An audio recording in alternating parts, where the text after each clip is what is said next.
Hey everyone, it's Salinas Estevez and welcome back to the channel.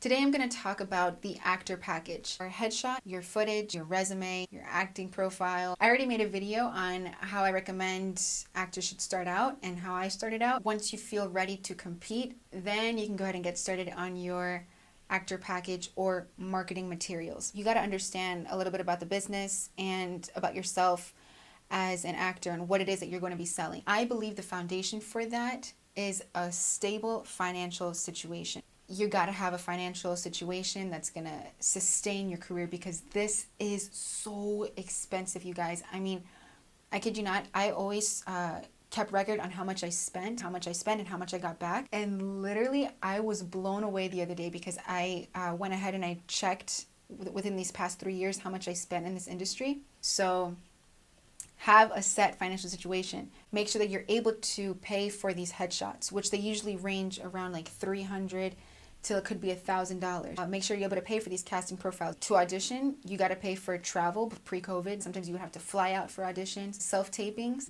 like the self-tape setup that I have right now, I'm going to say is about $1,000 and something dollars, almost $2,000. You don't have to start out with that much, but know that you do have to make some kind of an investment. If you're able to make an investment in yourself, others will make an investment in you.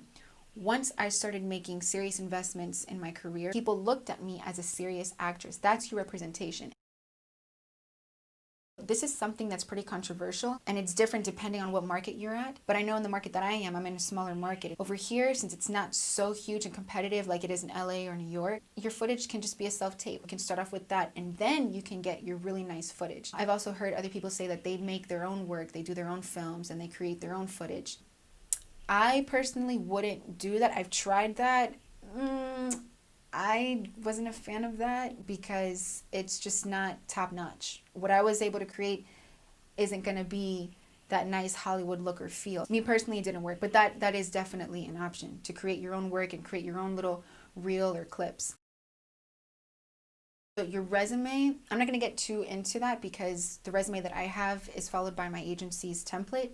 It could be different for wherever you are, but I will link down below a really good video on how to set up your actor resume, which is just, you have your name up at the top, your basic stats and contact information, your TV film, your theater, special skills. That's pretty much like the standard. Headshots are crucial. You want to make sure that you get your headshots done with a professional headshot photographer. Look in your local area and see how it's like. You have to know your character type. You've got to know your range. You got to be honest with yourself. I remember when I first got my headshots, I didn't know what the heck my type was. I didn't really look into that. You don't want to go ahead and waste like $800 on headshots that are not going to work for you. Your actor package is a representation of you. Before you go ahead and look out for representation, like I need somebody to represent me, you got to represent yourself first before somebody else is going to represent you.